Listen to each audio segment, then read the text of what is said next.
Right, transfers have been actually happening. Clubs have been trying to sign players. Liverpool, Manchester United, Arsenal, Chelsea, Bayern Munich, AC Milan, Real Madrid, and of course Barcelona are among some of the top clubs in Europe trying to, sign quality players ahead of the forthcoming season. We are officially in preseason now as most football clubs have started having their players come back from the holidays and they are beginning to prepare, for the forthcoming season. Of course, the month of July is traditionally known as the period when most clubs, you know, take time out to prepare very well for the forthcoming season. So it's not been a surprise to see many football clubs resume in the last couple of days to a week, resume their activities for the forthcoming season. Starting with Arsenal, Arsenal began their preseason on the 27th. A lot of players returned, mostly young players and players who didn't have international engagements to carry out. And many of them resumed early. Players like Eddie Nketiah, Pablo Mari, of course, Bellerin, and the likes also resumed. You would be expecting many of those players to be leaving, at the end of the transfer window because you get the feeling that some of those players are not in Mikel Arteta's plans. So we are going to likely see a lot of departures, considering that they've made at least 90 to 100 million pounds in arrivals already in the last, 1 week of the window. Manchester United also have begun preseason preparations. You have a lot of players coming back. Also have a lot of players, trying to rediscover their form. Those who have gone away on loan are also returning. Donny van de Beek has returned from Everton, and some other players. Andreas Pereira, I think, returned from loan. I think Andreas Pereira is joining Fulham, though. I think there are reports that Fulham have actually paid £10 million to actually sign him and make him part of their squad. Fulham also are trying to sign Ben Leno from Arsenal. I think they are looking for a starting goalkeeper, a quality starting goalkeeper, and there are reports that Fulham are also in talks with Arsenal to sign Brett Leno. We'll see how that develops. There are rumors also that he might end up at PSV Eindhoven. Let's see how that develops. So Manchester United have also started preseason and players are returning. Bruno Fernandes, Marcus Rashford, David De Gea have all resumed and they're all preparing well. Harry Maguire joined them, a couple of days later he's joined and he's been now part of the squad. We hope to see what happens on that front. There are reports that he might be dropped as captain for the forthcoming season. There are reports that, he's set to stay as captain. The big news, of course, is that Cristiano Ronaldo has asked Manchester United to let him go. Of course, a player of that stature and that caliber, doesn't imagine himself playing in the Europa League. So no surprises there. I think it was expected really as soon as the season ended that Cristiano Ronaldo would leave and not want to stay in Manchester United, considering that they didn't qualify for the UEFA Champions League. Which is funny because it's something that you should have seen coming. Manchester United were not really playing excellently well. Recruitment wasn't going very well. But I think it was just a fairy tale that he wanted to just, go back to his former club and try to get them back to the Champions League and all whatnot. I think they were even in the Champions League the season before he arrived. So, it begs the question that, did you really make them better or worse? Because, he joined Manchester United and they narrowly escaped even joining the Conference League. So, a lot of questions to be asked there, but he has actually now decided that he doesn't want to stay. So we don't have the capacity. He wants to leave Manchester United. He thinks that things are not going, according to plan, and the club, looks dead. Speaking of dead and dying and coming back to life, Christian Eriksen has decided to join Manchester United. If reports are to be believed, I think Tottenham were trying to sign him back.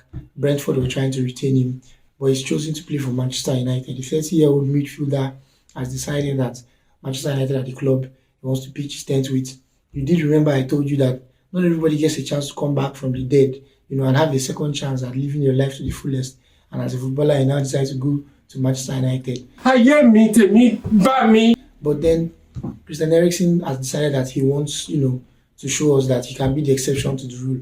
Well, of course, the season begins on the 6th of August for Manchester United, and it will be interesting to see how he performs. It wouldn't be out of place, to say that Manchester United, are a club that are close and dear to many fans' hearts. Many people, love them so much. Let's see whether, Christian Eriksen also has the heart for playing for Manchester United under Eric Ten Hag. Wool up, nigga. Wool up, wool up, wool up. Just wool up. We hope to see him perform very well for them. His return to football has been remarkable. It's been an excellent return. Fairy tale really, and a lot of people are happy for him. I personally think that he deserves to play at a big club. Manchester United, yeah, they are still a big club. Let's leave that. Let's not argue that they are still a big club. Yeah, so Are you normal? let him play for them and let's see how that turns out. Tyrell Malacia, they've managed to sign Tyrell Malacia for Feyenoord Rotterdam. Feyenoord Rotterdam were about to sell Tyrell Malacia to Olympique Lyon, but Manchester United, decided to join, the drama of hijacking players in this season's transfer window, which has been, of course, one of the highlights of this window so far. They hijacked the deal from Olympique Lyon, and of course, Tyrell Malacia got his head turned by Manchester United. Officially now a Manchester United player, and there are rumors that they are in for Lisandro Martinez. Remember that Lisandro Martinez is also, on the radar of Arsenal. Arsenal and Manchester United have actually submitted bids to sign him, so it's up to him to actually select the club he wants. Although Ajax hasn't, I think from what I gathered, they haven't accepted both bids. I think they are trying to spark a bidding war, so they want Manchester United and Arsenal, to go into a full bidding war mode for the player so that they can make more money. It's not working quite well for Ajax, I'm afraid. Both clubs have decided to table 45 million euros and they are refusing to move an inch further. So it's up to Ajax now to accept the bid. The player has also told Ajax that he would like to leave and join a Premier League club. So it's all up to Ajax to accept the bid. Moving on, Chelsea. There are rumors that Chelsea are closing in on the signing of Raheem Sterling from Manchester United. And I think it's going to be an exciting time for Chelsea fans. I think Chelsea fans can look forward to the forthcoming season if they manage to sign Raheem Sterling. Chelsea also tried to hijack the transfer of Rafinha from Arsenal, which they did successfully before Barcelona came from behind, with a massive remontada and hijacked it from Chelsea. So You think they're wise? Chelsea are back in the market for Raheem Sterling. You try to imagine an attack line of Raheem Sterling, Kai Havertz, and Timo Werner. I think it's a very fast, very pacey attack. And if they do manage to sign him, I think it's going to be an exciting time for Chelsea. Of course, Lukaku has gone back to his boyhood club. He's left his boyhood club and he's joined his boyhood club at Inter Milan. Let's see whether the boy in him will not cry out again for another boyhood club, perhaps maybe in Belgium or Manchester United. I might want to go back to. Who are you? Manchester United fans will not want him back though, but can also be his boyhood club. West Brom too, probably a boyhood club. Everton, boyhood club. Anderlecht, boyhood club. Are you fucking me, dog? So let's hope the boy in him doesn't cry out again. Liverpool have actually, not made any extra move this window. They are one of, few rumors here and there that Jude Bellingham is now on the radar of Liverpool, and Liverpool are planning to pay, for his services. It's left to see whether Borussia Dortmund will be willing to let him go, considering that they let Sancho leave last season for £75 million. They just let Haaland leave for Manchester City for another £52 million. So they made quite some money there. So it's left to see whether they will really want to take Jude Bellingham, who is said to be, the next best thing out there in world football, next bright young talent to emerge in world football. Excellent midfielder, breaks the lines very well, passes the ball accurately, still has one or two things to develop, in his game, but he's getting there. And I think he's going to be a world-class footballer in give or take maybe 3 years. Except, of course, he joins Manchester United. I say that because, Sancho was, headed to be a world beater until he joined Manchester United. Yes! Don't ask me, ask Sancho. He just joined Manchester United in a year, and it looks like he doesn't even know how to complete a 5-yard pass. How long is this going to take? Right, Manchester City, of course, are letting Raheem Sterling go. Of course, I told you earlier, he's likely going to be joining Chelsea. They've let Gabriel Jesus join Arsenal. They've just signed Calvin Phillips from Leeds United, though, to replace Fernandinho. Fernandinho has also departed. Manchester City have actually let a lot of players go. They've sold at least 4 players now. Lavia has joined Southampton. Fernandinho has gone back to Flamengo. Raheem Sterling is on his way out. Gabriel Jesus has joined Arsenal. And there are reports that Bernardo Silva might also join Barcelona. Barcelona finally, have managed to raise some money. And they are now about to go, fully into the market to sign players. So it's said that Bernardo Silva is on the radar of Barcelona. So, and I think, it's quite interesting to see the way Manchester City are actually letting very good players go to strong football clubs. Like it tells you a lot about how confident they are, that you know they still will be able to hold it down, irrespective of the fact that they've left some of these good footballers, these incredibly talented footballers to join, seemingly, club rivals. They let Gabriel Jesus join Arsenal. They are likely letting Raheem Sterling join Chelsea, Bernardo Silva joining Barcelona, who will of course meet them in the Champions League. So it's interesting to see how confident they are letting players, to join these clubs that they are likely going to meet, in competition. Lavia also left for Southampton. Southampton, of course, are not a rival. I mean, they wouldn't even imagine themselves to be rivals. It's interesting to see how he perform. I hear that he's a very highly rated footballer, and I think even in the clause to sign him, I think there's a buyback clause to even sign him back by Manchester City. So we'll see how that pans out. Southampton, speaking of Southampton, they also set to sign Joe Aribo from Rangers. Remember Joe Aribo, Nigerian midfielder, plays for Rangers, got to the Europa League final last season for Rangers, scored the equalizer for Rangers before they lost out on penalties, of course. And good player there. There is some player in there, passes the ball well, very energetic, also breaks the lines properly. So it will be interesting to see how, that pans out. So the deal is almost set to be done anyway, so we'll see how that plays out. Bayern Munich, of course, are trying to get, Serge Gnabry to renew his contract. There are whispers here and there that he's gotten better offers abroad and he may not want to renew his contract. Bayern, of course, are not planning to keep him around and ultimately end up losing him for free. I think they will be letting him go before this window is over if they realize he's not going to be signing a new contract.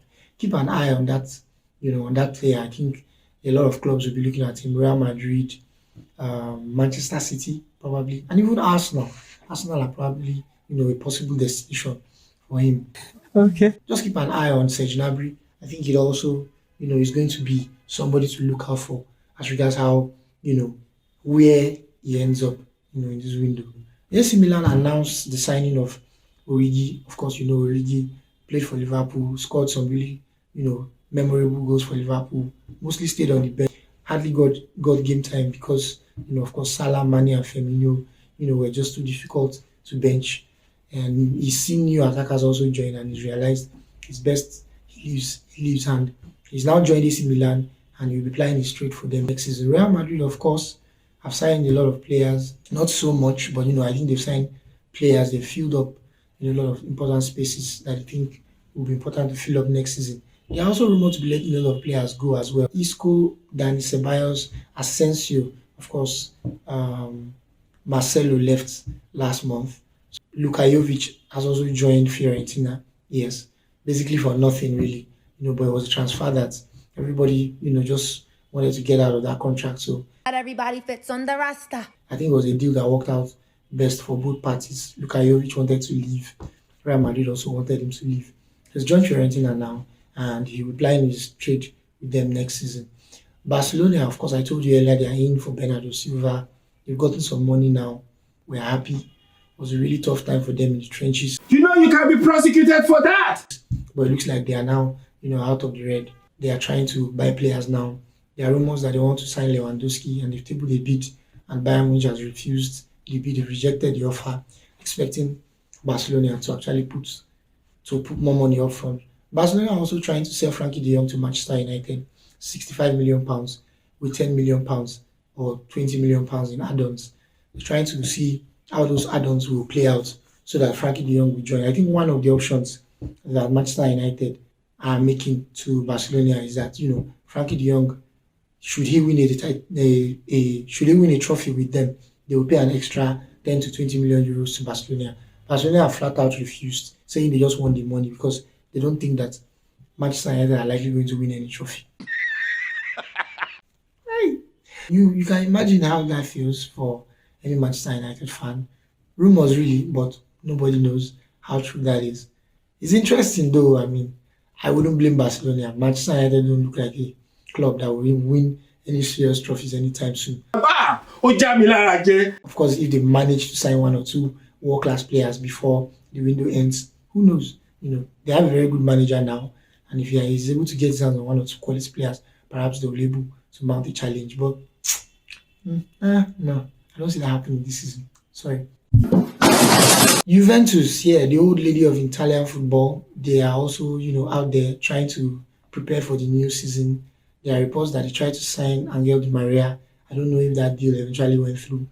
They were really close to signing him. Paul Pogba has joined them. Paul Pogba is joining them on a free transfer. Remember, he left Juventus for £98 million to join Manchester United, and now he's also returned to Juventus for free for the second time. He's returned to Juventus for free from Manchester United. I don't know what they're smoking at Carrington. They've let a player who isn't up to 30 and is still, regarded as still one of the, top midfielders in world football, to join Juventus for free for the second time. Lord knows what they're smoking at Carrington, but well, these days marijuana is quite free. I want problems always. And legal in many countries these days, so I understand why some of those things can happen. They look sharp, they look ready.